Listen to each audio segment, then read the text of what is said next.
Good morning प्यारे बच्चों, दे silver classes में आपका स्वागत है। मैं आपका केमिस्ट्री फैकल्टी पठान सर आपके लिए एक नया टॉपिक लेके आया हूँ। हमारा जैसा कि पहला चैप्टर ही चल रहा है, पहले चैप्टर का ये सबसे मोस्ट इम्पोर्टेंट टॉपिक है जिसका नाम है कोलिगेटिव प्रॉपर्टी। कोलिगेटिव प्रॉपर्टी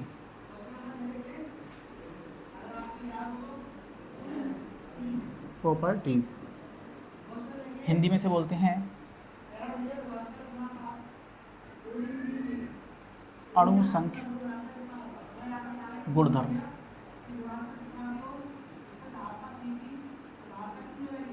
अणु संख्य गुणधर्म।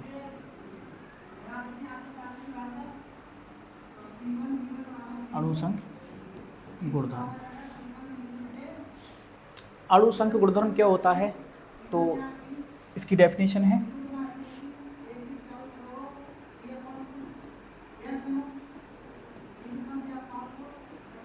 बिलियनों के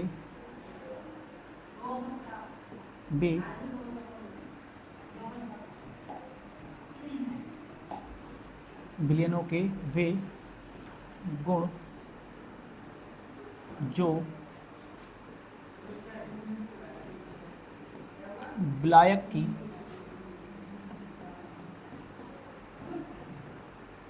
निश्चित मात्रा में उपस्थित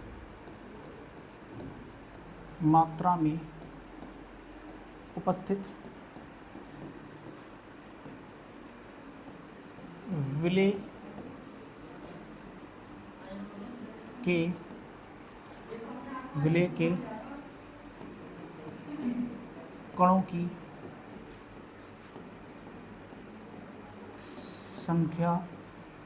संख्या पर निर्भर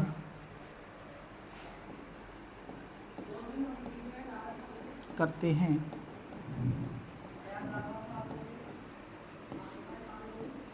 अणु संख्य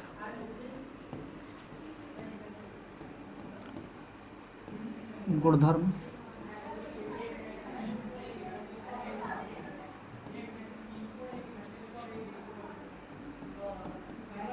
कहलाते हैं। यानी बिलियनों के बेस गुण जो विलायक की निश्चित मात्रा में उपस्थित विलेय के कणों की संख्या पर निर्भर करते हैं, अणु संख्य गुणधर्म कहलाते हैं। ये चार प्रकार के होते हैं। नंबर 1,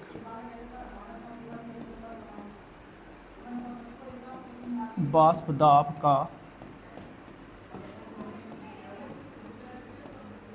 सापेक्ष या आपेक्षिक भी लिख देते हैं, आपेक्षिक अवनमन। अवनमन का मतलब होता है कमी। अवनमन का मतलब होता है कमी। दूसरा है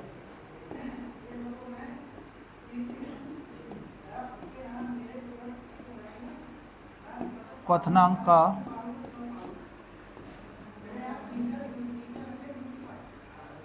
उन्नयन। उन्नयन का मतलब होता है वृद्धि।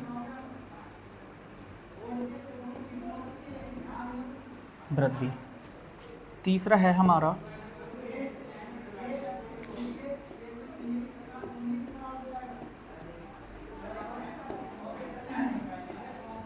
हिमांक का अवनमन। अवनमन वही मतलब कमी। नंबर 4 है परासरण दाब।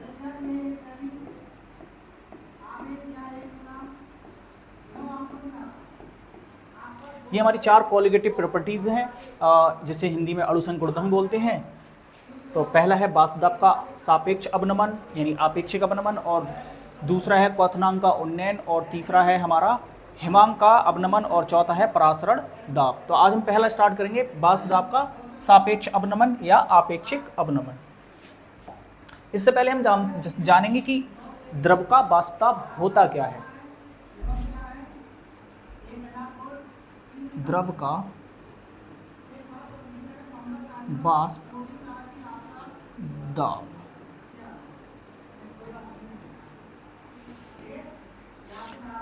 द्रव का वाष्प दाब, vapour pressure of liquid, vapour pressure of liquid.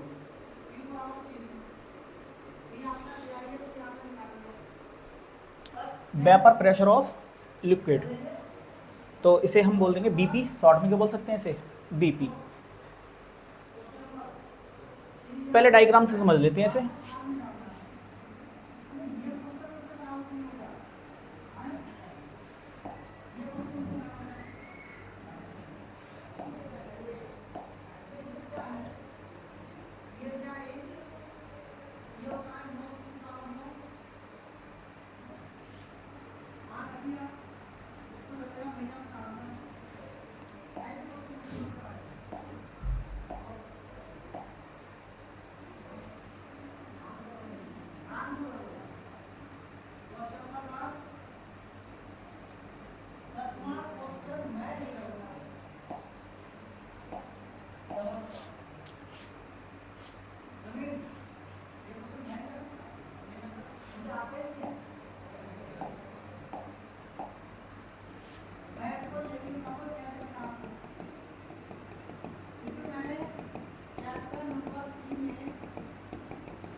हमने एक पात्र लिया, इसमें हमने कोई लिक्विड भर रखा है, और इस लिक्विड को जब हम गर्म करेंगे, क्या करेंगे, गर्म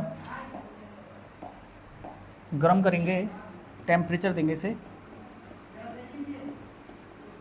टेम्परेचर, तो इसके मॉलिक्यूल क्या होंगे,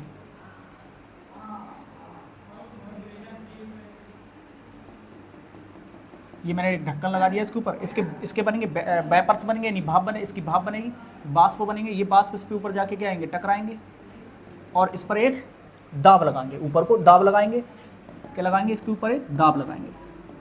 जैसे जैसे टेम्परेचर बढ़ेगा वैसे वैसे इस वेपर्स भी तेज़ी से बनेंगे, और ये ऊपर जो वेपर्स जाएंगे यहाँ पर इसकी सतह पर ये ठंडे होके चिपकने लगेंगे, और एक टाइम के बाद ये भी नीचे को क्या होंगे, गिरने लगेंगे, नीचे की ओर गिरने लगेंगे। तो एक तरफ से तो ये नीचे गिर रहे होंगे और दूसरी तरफ से ये ऊपर चले होंगे। जब और होगा क्या, यहाँ पर एक हमने यूनिट लगा दी है प्रेशर को नापने के लिए, तो जैसे जैसे मैं ताप बढ़ाऊंगा वैसे वैसे ये यूनिट ऊपर को चलेगी, और एक टाइम के बाद ये टेम्परेचर कितना भी बढ़ाऊँ तो ये प्रेशर क्या हो जाएगा, फिक्स हो जाएगा, क्या हो जाएगा, फिक्स हो जाएगा। और यहाँ पर ये भाप बन रही थी और ये वापस से क्या कर रहे थे, ड्रॉप्स यहाँ पर जम के वापस से जब भाप बनने की गति और लिक्विड से जमकर जो प्लेट पे लिक्विड जम रहा है वो वापस इसमें गिर रहा होगा, तो दोनों की गति कैसे हो जाए, बराबर हो जाएगी, तो इसे हम बोलेंगे साम्यावस्था।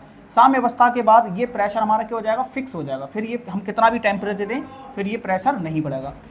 इस प्रेशर को ही हमको बोलेंगे, इस द्रव का वाष्प दाब बोलेंगे, ठीक है। तो इसे बोल सकते हैं कि शुद्ध अवस्था में किसी द्रव का, गतिक अवस्था में किसी द्रव का वाष्प द्वारा जो दाब लगाया जाता है वो द्रव का क्या कहलाता है, वाष्प दाब कहलाता है। अब ये वाष्प दाब किन किन फैक्टर्स पे डिपेंड करता है, यानी इसकी डिपेंडेंसी किन किन फैक्टर्स पे है, तो पहला है, यहाँ लिख ले रहे हैं हम, द्रव का वाष्प दाब निम्नलिखित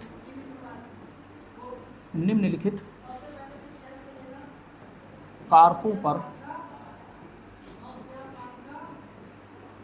निर्भर करता है।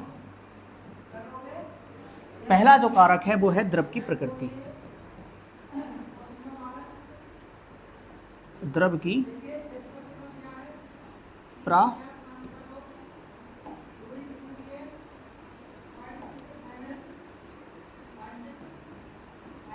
प्रकृति, द्रव की प्रकृति यानी जो हमारा द्रव है उसके अंदर कैसे बल हैं, दुर्बल बल हैं या प्रबल बल हैं। तो अंतर आणविक आकर्षण बल, यानी अगर अंतर आणविक आकर्षण बल कैसा है, प्रबल,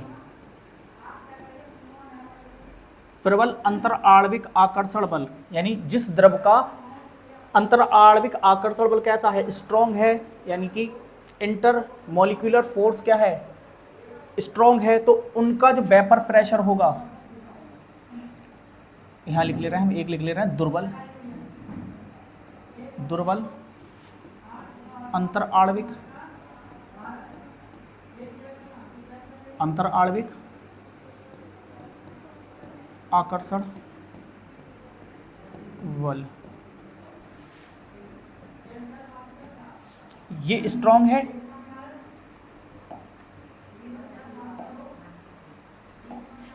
तो यहां पर जो वाष्प दाब होगा, इन वाले लिक्विड्स का जो वाष्प दाब होगा वो इन वालों की तुलना में क्या होगा, कम होगा, और इधर वाले का वाष्प दाब क्या होगा, अधिक।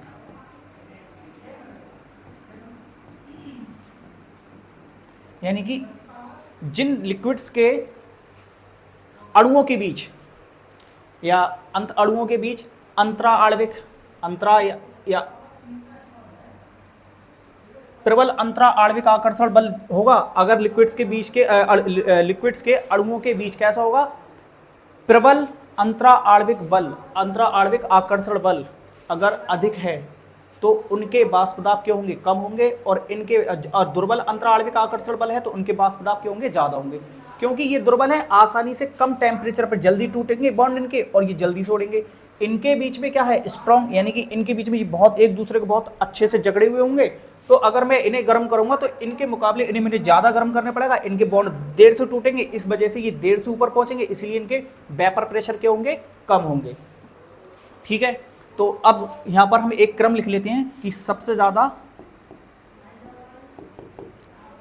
क्रम लिख लेते हैं,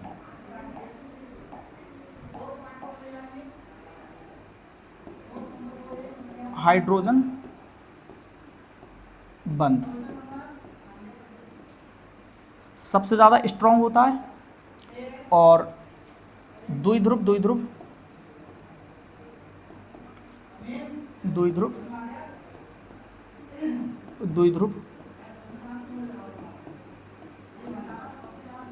आकर्षण, फिर हमारा है वॉन्डर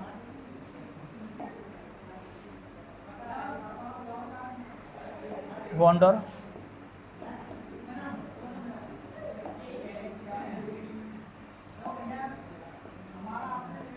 वॉल्स बल, यानी सबसे ज्यादा स्ट्रॉन्ग कौन सा है, हाइड्रोजन बंध, उससे कम द्विध्रुव द्विध्रुव आकर्षण, सबसे कम वॉन डेर वाल बल, यानी सबसे दुर्बल जो फोर्स है वो हमारा कौन सा है, वॉन डेर वाल बल है। तो सबसे कमजोर बल अगर हमारा ये है तो इसका वेपर प्रेशर यानी इसका बीपी क्या होगा, सबसे अधिक होगा, इसका बीपी इन वालों से भी क्या होगा, कम होगा।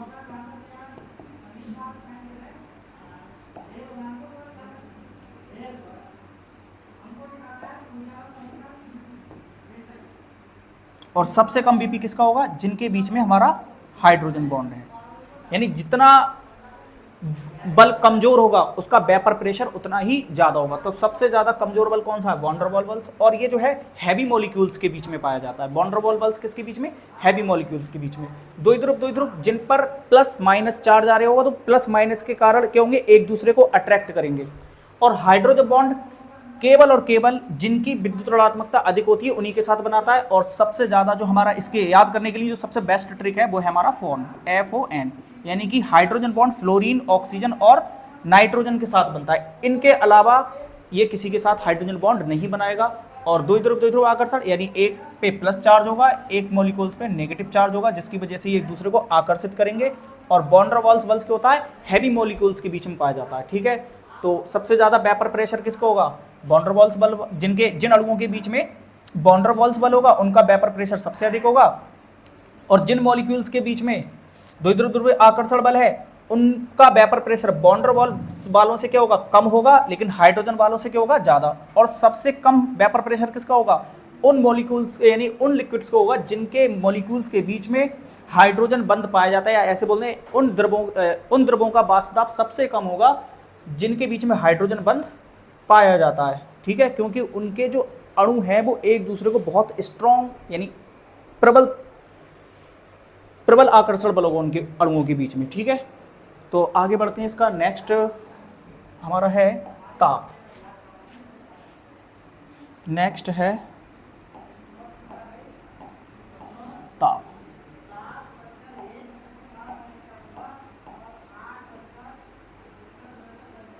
ताप ताप बढ़ाने पर अगर हम टेम्परेचर को बढ़ा दें तो वाष्प दाब बढ़ेगा, वाष्प दाब बढ़ेगा। क्यों बढ़ेगा?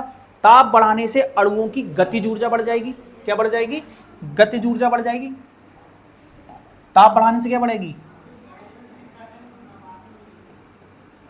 अणुओं की गतिज ऊर्जा बढ़ जाएगी। गतिज ऊर्जा बढ़ जाएगी। अगर गतिज ऊर्जा बढ़ जाएगी तो हमारा वाष्प दाब भी क्या होगा? बढ़ जाएगा। वाष्प दाब भी क्या होगा? बढ़ जाएगा। अगला है हमारा अवाष्पशील विलेय की उपस्थिति।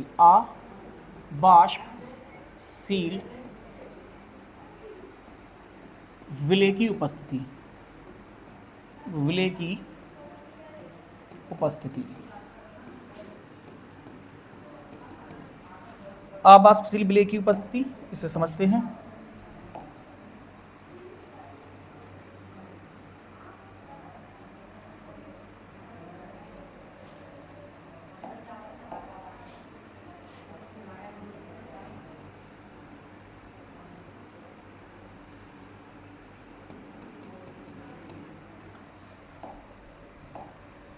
हमने इसमें पानी भर लिया है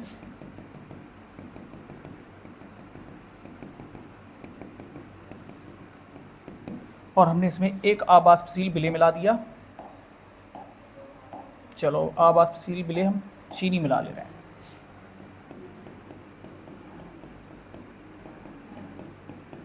या नमक मान लें। चलो नमक मिला दिया हमने इसमें। अब हमने क्या करा? इसे गर्म करा। अगर मान लीजिए शुद्ध अवस्था में हो, अगर हमने नमक ना मिलाया हो तो सारे के सारे मॉलिक्यूल्स किसके होंगे? लिक्विड के होंगे। मान ले रहे हैं वो हमारा लिक्विड क्या है? जल है, H2O है। तो जैसे ही हम इसे टेम्परेचर देंगे, गर्म करेंगे, तो ये सारे लिक्विड्स, सारे के सारे लिक्विड्स के होंगे। ऊपर जाके इस पर फोर्स लगाएंगे जिससे हमारा एक वेपर प्रेशर आएगा, और वो मान लिया हमने वेपर प्रेशर हमारा क्या आ गया? X आ गया। क्या आ गया? X। अब मैंने इसमें क्या करा? एक अवाष्पशील विलेय मिला दिया। अवाष्पशील का मतलब जिसके वेपर्स ना बनते हो, जिसकी भाप ना बनती हो। अब जब मैं इसे गर्म करूंगा तो इनकी तो भाप नहीं बनेगी, और ये इसके अंदर डिजोल्व है, विलयन बन चुका है इसका।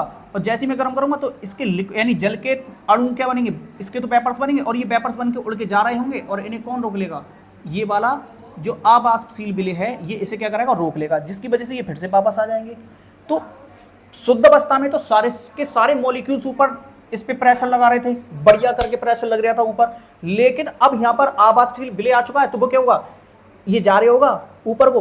अवाष्पशील वाले कहां जा रहे हैं? क्यों उड़ रहा है? मैं तेरे को रोक लेता हूं। तो ये क्या करेगा? इसे रोक लेगा, जिसकी वजह से यहां पर अणुओं की संख्या क्या हो जाएगी? प्रेशर लगाने वाली कम हो जाएगी, जिसके वजह से यहां पर लिक्विड का वेपर प्रेशर क्या हो जाएगा? कम हो जाएगा। किसकी वजह से? अवाष्पशील विलेय की उपस्थिति से द्रव का वाष्प दाब क्या हो जाता है? कम हो जाता है। ठीक है। अब हम आते हैं राउल्ट के नियम पर। राउल्ट का नियम नहीं, अभी हम पहला है हमारा वाष्प दाब। पहली जो अणुसंघ गुणधर्म था वो क्या था? वाष्प दाब का अवनमन, ये था हमारा। वाष्प दाब का अवनमन क्या होता है पहले इसे समझेंगे, फिर उसके बाद समझेंगे कि वाष्प दाब का सापेक्ष या आपेक्षिक अवनमन क्या होता है, उसे समझेंगे। ठीक है, तो समझते हैं इसे, डायग्राम से समझते हैं इसे भी।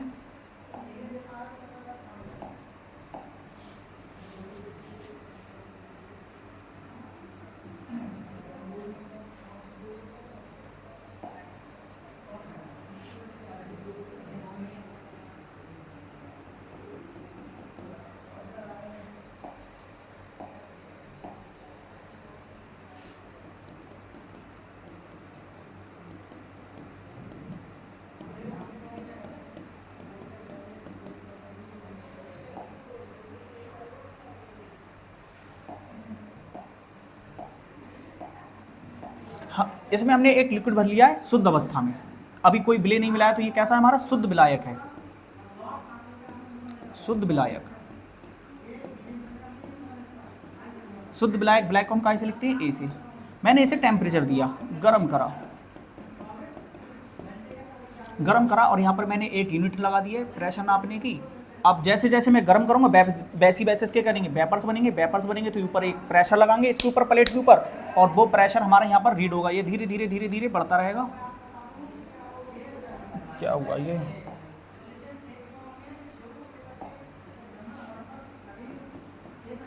क्या होगा, वेपर प्रेस जैसे जैसे गर्म करेंगे ये धीरे धीरे धीरे धीरे यहाँ को बढ़ता चला जाएगा, बढ़ता चला जाएगा, और एक टाइम के बाद क्या हो जाएगा, ये फिक्स हो जाएगा। कब होगा फिक्स, जितनी स्पीड से ये वेपर्स ऊपर को बन रहे होंगे और यहाँ पर ये ड्रॉप्स पानी की जम रही होंगी, तो ये वापस से यहाँ को गिर रही होंगी जम जम के। जब दोनों की स्पीड क्या हो जाएगी, बराबर साम्य अवस्था आ जाएगी, साम्य अवस्था पर ये प्रेशर क्या हो जाएगा, फिक्स हो जाएगा। क्या हो जाएगा, फिक्स।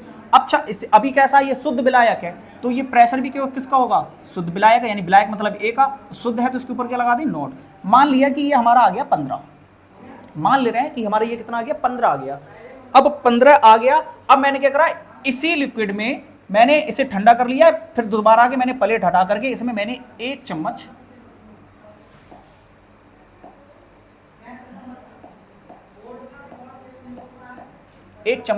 अवाष्पशील विलेय जिसके वेपर्स ना बन रहे हो, वो मैंने इसके अंदर मिला दिया। अब मिलाने के बाद इसके अंदर आ गई ये,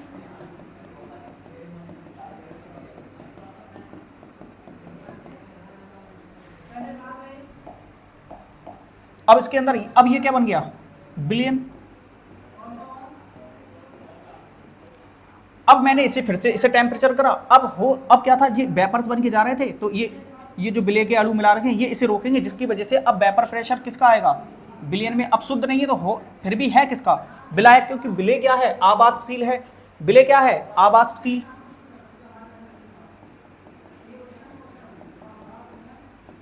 विलेय क्या है, अवाष्पशील, तो इसके तो वेपर्स बनेंगे नहीं, बनेंगे किसके, अब भी जल के वेपर्स बनेंगे, लिक्विड के वेपर्स बनेंगे, जो हमने विलायक ले रखा है तो उसके वेपर्स बन रहे होंगे, तो और विलेय के जो मॉलिक्यूल्स हैं वो इनके अणुओं को क्या करेंगे, रोकेंगे, जिसकी वजह से यहाँ पर प्रेशर क्या लगेगा, कम लगेगा।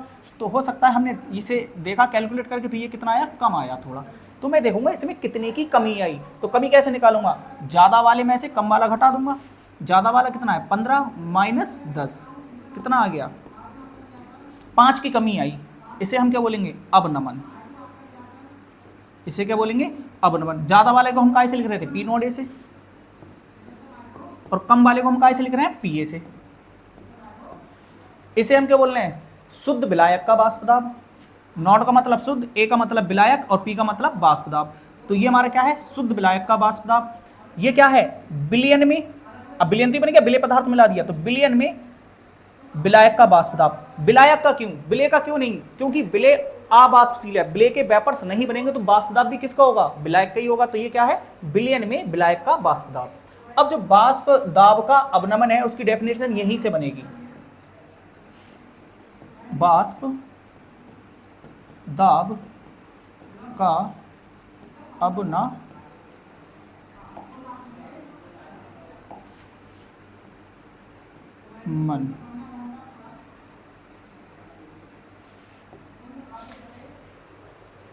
पी नोड ए का मतलब, अब देखो डेफिनेशन है, शुद्ध विलायक का वाष्प दाब तथा बिलियन में विलायक का वाष्प दाब का अंतर वाष्प दाब का अवनमन कहलाता है। ये परिभाषा हो गई। अब आता है वाष्प दाब का सापेक्ष अवनमन, सापेक्ष या आपेक्षिक, आपेक्षिक अवनमन। ठीक है, ये हमारी पहली कॉलिगेटिव प्रॉपर्टी थी, ये नहीं थी, ये तो हमने समझा था कि वाष्प दाब का अवनमन होता क्या है। पहली कॉलिगेटिव प्रॉपर्टी ये है। अच्छा, जैसे जैसे मैं इसमें विलेय की मात्रा बढ़ाऊंगा वैसे वैसे वेपर प्रेशर ये वाला क्या होगा, घटता जाएगा, घटता जाएगा। तो क्या हो रही है, कमी में क्या हो रही है, वृद्धि हो रही है। कमी में क्या हो रही है, वृद्धि। कब हो रही है, जब मैं अवाष्पशील विलेय पदार्थ इसमें मिलाता जाऊं। पहले मैंने 1 चम्मच डाला, फिर मैं 2 डाल दूं तो हो सकता है 10 की जगह 8 आ जाए, फिर मैं 1 और चम्मच डाल दूं तो हो सकता है फिर 5 आ जाए। तो ये क्या हो रही है, कमी में क्या हो रही है, वृद्धि होती जा रही है। तो इसे हम क्या बोलते हैं, वाष्प दाब का अवनमन। अब सापेक्षिक अवनमन क्या होता है, यानी कि ये जो कमी है वो किसके रेस्पेक्ट में आ रही है, रिलेटिव, जिसे बोलते हैं रिलेटिव, सापेक्ष का मतलब होता है रिलेटिव, किसके रिलेटिव में आ रही है। तो हमारे जो शुद्ध विलायक का हमने निकाला था वो कितना था, 15 था, तो ये कमी जो आ रही है 15 से 10 रह गई, तो किसके कंपैरिजन में रह गई, 15 थी, 15 के बाद हमने निकाला कि 5 की कमी आई, तो किसके रेस्पेक्ट में आ रही है, 15 के रेस्पेक्ट में आ रही है, तो उसे ही हम क्या बोलेंगे, वाष्प दाब का आपेक्षिक अवनमन या सापेक्ष अवनमन। इसका फॉर्मूला हमारा है P not A minus P A upon P not ए, इसे हम क्या बोलेंगे, वाष्प दाब का सापेक्ष अवनमन।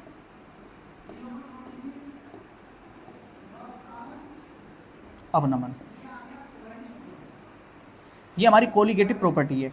अब जैसे जैसे मैं विलय की कण बढ़ाऊंगा वैसे वैसे इसमें क्या होगी, वृद्धि, यानी कि जो विलयन का एक गुण है, क्या है विलयन का गुण, वाष्प दाब का सापेक्ष अवनमन, किसका गुण है, विलयन का गुण है। अब जैसे जैसे मैं इसमें विलय की मात्रा बढ़ाऊंगा तो इसमें क्या होगी, अवनमन में क्या होगी, वृद्धि होगी, और वृद्धि होगी तो इसका मतलब ये वृद्धि किसके ऊपर डिपेंड कर रही है, अवनमन में वृद्धि किसके ऊपर डिपेंड कर रही है, विलय के कणों की संख्या के ऊपर। ठीक है, तो ये हमारी कोलिगेटिव प्रॉपर्टी थी। अब इसका डेफिनेशन कैसे लिखोगे, तो डेफिनेशन सिंपल है, आप क्या लिखोगे, इस पूरे को हम क्या बोल रहे हैं, वाष्प दाब का अवनमन, और इसे हम पी नोट ए को क्या बोल रहे हैं, शुद्ध विलायक का वाष्प दाब। अब इसकी डेफिनेशन कैसे लिखोगे, वाष्प दाब का अवनमन तथा शुद्ध विलायक के वाष्प दाब का अनुपात वाष्प दाब का सापेक्ष अवनमन कहलाता है, या वाष्प दाब का आपेक्षिक अवनमन कहलाता है। ये हमारी कोलिगेटिव प्रॉपर्टी यहीं तक है। अब हम पढ़ेंगे राउल्ट का नियम, इसी से रिलेटेड है ये राउल्ट लॉ, राउल्ट का नियम। राउल्ट का जो नियम है वो दो तरीके से है। पहला,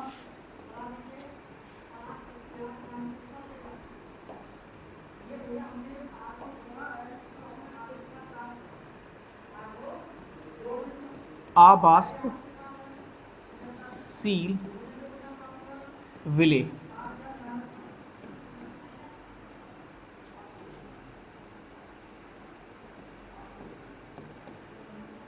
पदार्थ के लिए। पहले क्या है हमारा, विलय जो है अवाष्पशील है, और एक रूल हम इधर पढ़ेंगे, जब हमारा वाष्पशील यानी विलय हमारा कैसा होगा, वाष्पशील विलय के लिए पढ़ेंगे, वाष्पशील विलय पदार्थ के लिए। ये दो नियम पढ़ेंगे हम, राउल्ट के दो नियम पढ़ेंगे। तो पहला हम स्टार्ट करते हैं, जो है हमारा अवाष्पशील, अवाष्पशील विलय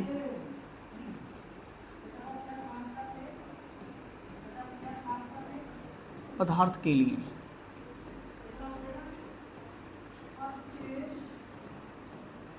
राउल्ट का नियम, ठीक है। तो इसमें क्या है, राउल्ट का नियम है क्या, निश्चित ताप पर विलयन का वाष्प दाब, किसका वाष्प दाब, विलयन। पहले चलो हम डायग्राम बना लेते हैं तो अच्छा समझ में आएगा।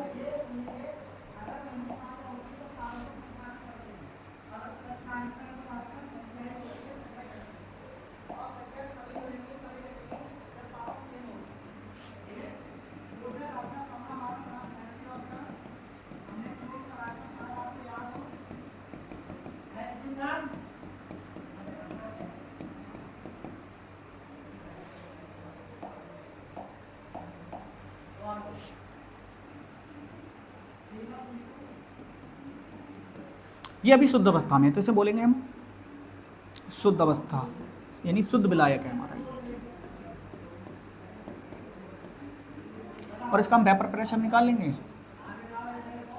वेपर प्रेशर इसका क्या आएगा, पी नॉट ए शुद्ध अवस्था में, ठीक है। ये क्या है, शुद्ध अवस्था में विलायक का वाष्प दाब। अब मैंने क्या करा, इसमें एक अवाष्पशील विलय मिला दिया।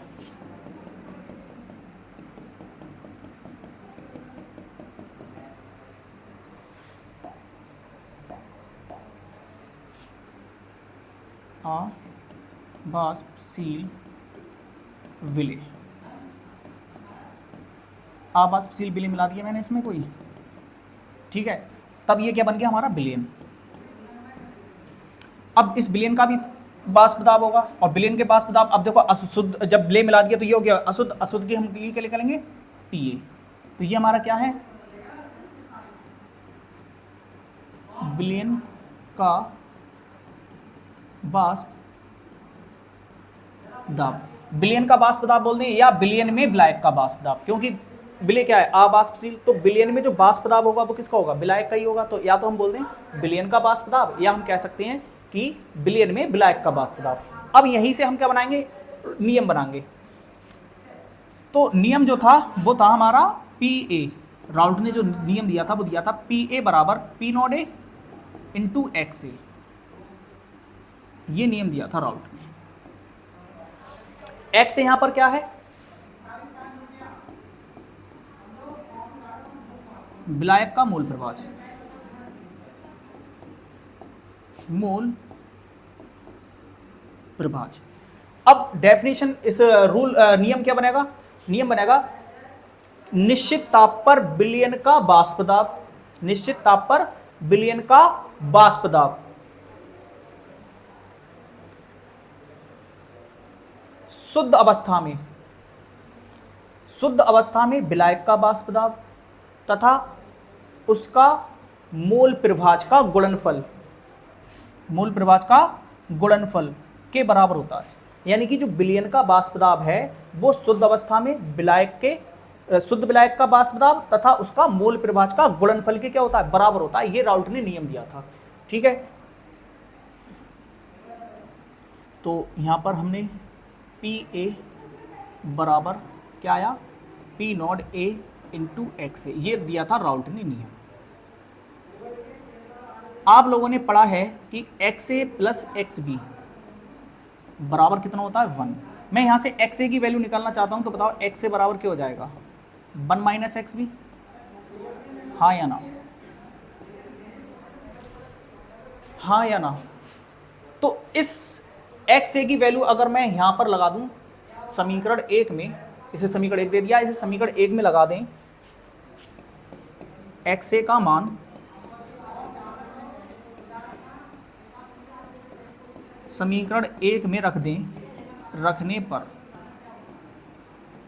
रख दो भाई, क्या हो जाएगा, PA बराबर P0A ब्रैकेट में 1 माइनस XB। अगर मैं यहाँ मल्टीप्लाई कर दूं तो ये आ जाएगा P0A minus P0A into XB। अब ये माइनस का है, मुझे अच्छा नहीं लग रहा है, तो मैं इसे उठा के इधर को ले आ रहा हूं, तो ये काय का हो जाएगा, प्लस का, और ये क्या हो जाएगा, P0A। अब ये जो वाला PA था मैंने इधर भेज दिया, तो ये काय का हो जाएगा, माइनस का, हाँ या ना।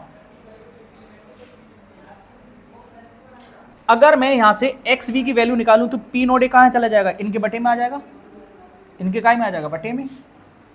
XB बराबर क्या आ जाएगा, P0A minus PA upon P0A। ये कुछ आप लोगों का जाना पहचाना हुआ सा है, क्या है, जाना पहचाना हुआ सा है,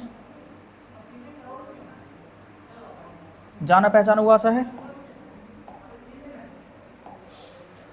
ये क्या है, वाष्प दाब का सापेक्ष अवनमन, और किसके बराबर है, मोल प्रभाज। मोल प्रभाज किसका, B मतलब विलय का।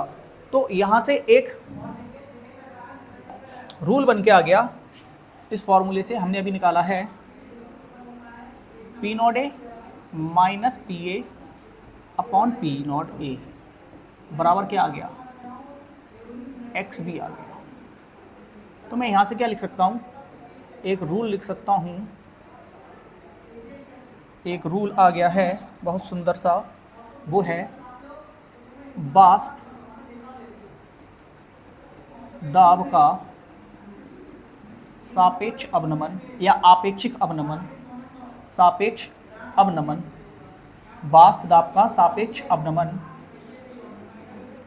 विलेय के मूल प्रभाज के बराबर होता है, बराबर होता है।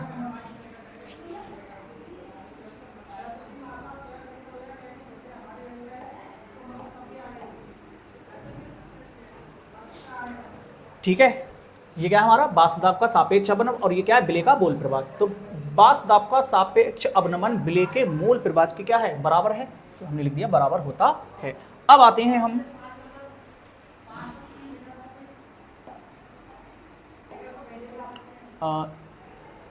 वाष्प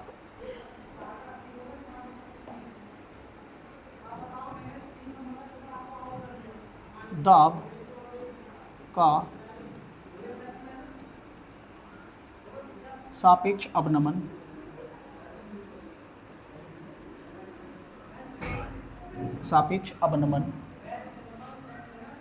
व तथा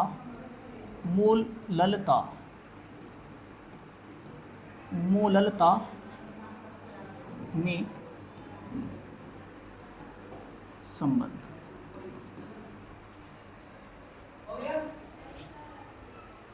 सूत्र क्या था हमारा, P not A minus P A upon P not A बराबर एक्स बी। आप लोग जानते हैं एक्स बी क्या है, मूल प्रभाज। मैं एक्स बी बराबर ऐसे लिख सकता हूं, विलेय के मोल बटे विलयन के मोल, N A plus N B. हाँ या ना।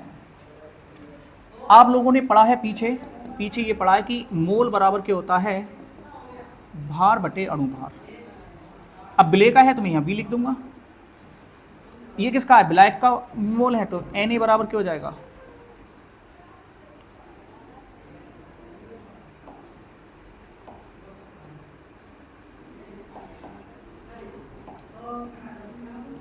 W A upon M A. अब यहां पर एक चीज आप ध्यान से ये देखेंगे कि ब्लैक की मात्रा हमेशा क्या होती है, ज्यादा होती है, और विलेय की मात्रा क्या होती है, कम होती है। मैंने सपोज कर लिया कि यहां पर विलेय की मात्रा बहुत ही कम है, बहुत ही कम है, तो एन बी को छोड़ने पर, यानी कि मैं यहाँ ये बोल दूं कि जो एन ए है वो बहुत ज़्यादा है किससे, एन बी से, तब मैं से एन बी को छोड़ सकता हूँ। तो हमारा जो एक्स बी हम लिख सकते हैं, इसे ऐसे लिख सकते हैं, N B upon N A. अब आप लोग जानते हैं कि जो हमारा एन ए का मान और एन बी का मान ये है, अगर मैं यहाँ लगा दूँ तो ये हो जाएगा डब्ल्यू बी बटे एम बी, और ये हो जाएगा डब्ल्यू ए बटे एम ई।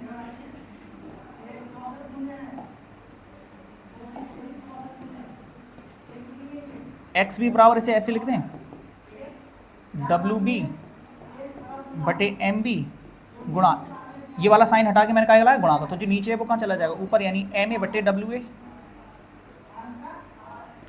और इस मान को मैं यहां लगा दूं इस फॉर्मूले में, एक्स बी की जगह मैं ये लिख दूं, ठीक है। तो ये लिख सकते हैं हम, क्या लिख देंगे, P not A minus P A upon P not A बराबर डब्ल्यू बी बटे एम बी गुणा M A upon W A. देखो इस फॉर्मूले से तो सबसे पहले हम न्यूमेरिकल करेंगे राउल्ट के नियम के, इसी फॉर्मूले से हम क्या करेंगे, राउल्ट के नियम के न्यूमेरिकल करेंगे, जो न्यूमेरिकल होते हैं, ठीक है। और अब इसी से हम क्या निकालेंगे, मोललता में संबंध। आप लोगों ने पीछे क्लासों में पढ़ा है मोललता होती है,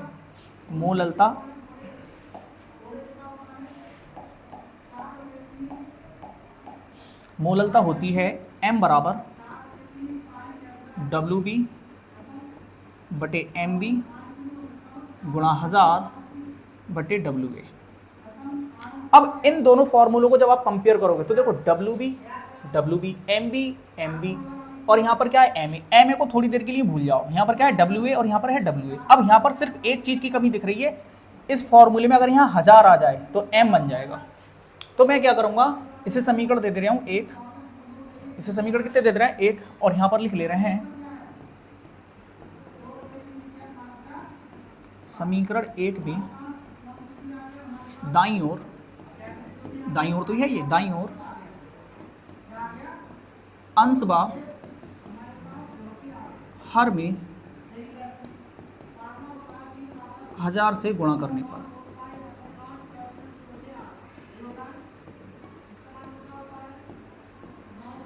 कर दे रहे हैं 1000 से गुणा, क्या बनेगा हमारा P node A minus PA upon P node A बराबर WB बटे MB गुणा 1000 बटे WA गुणा MA, और मैंने यहाँ पर भी किससे कर दी गुणा 1000 से।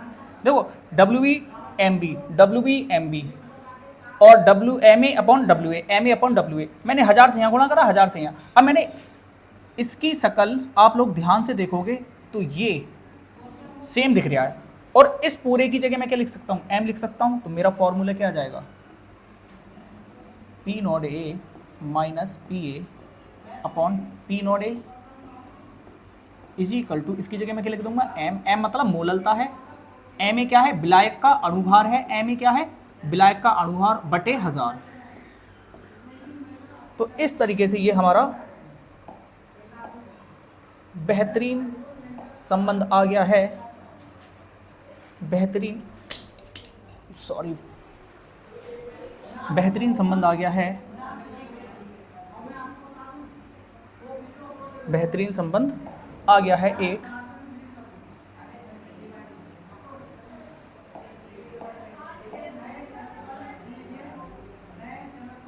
ठीक है।